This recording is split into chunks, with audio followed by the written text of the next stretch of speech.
بابا بخور. بخور.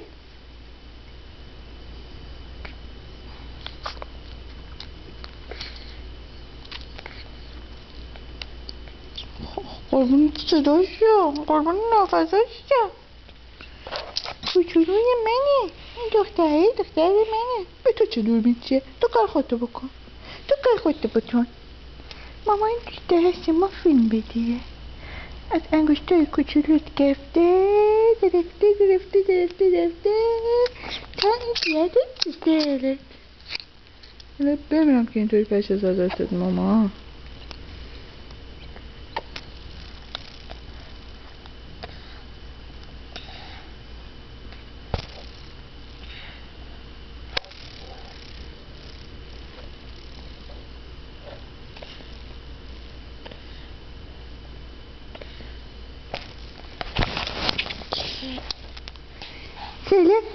شله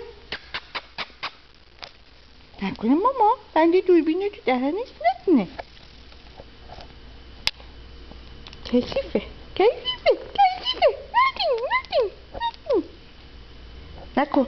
کشیفه دختر پر مامایی میگه نکن یعنی نباید بکن. پا حرف مامایی گوش کنی.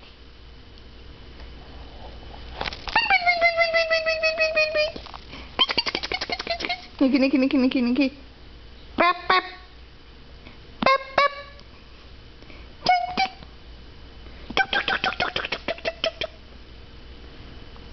بخندی که مامان بخش دل میخندی. نه ازت میگیرم ها. بده من ببینم.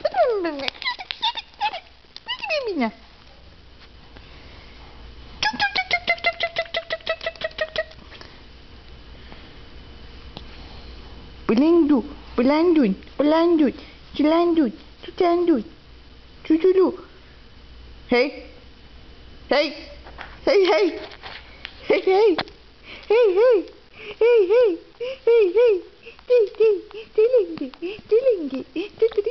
قشنگه.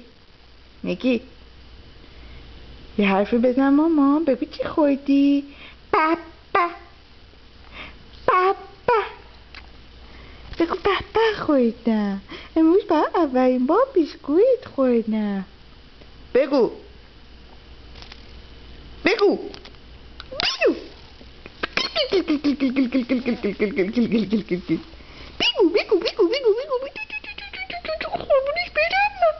قربونش بدم.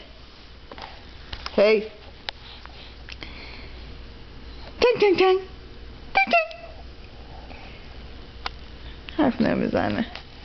خندم نمیکنه. خداحافظ.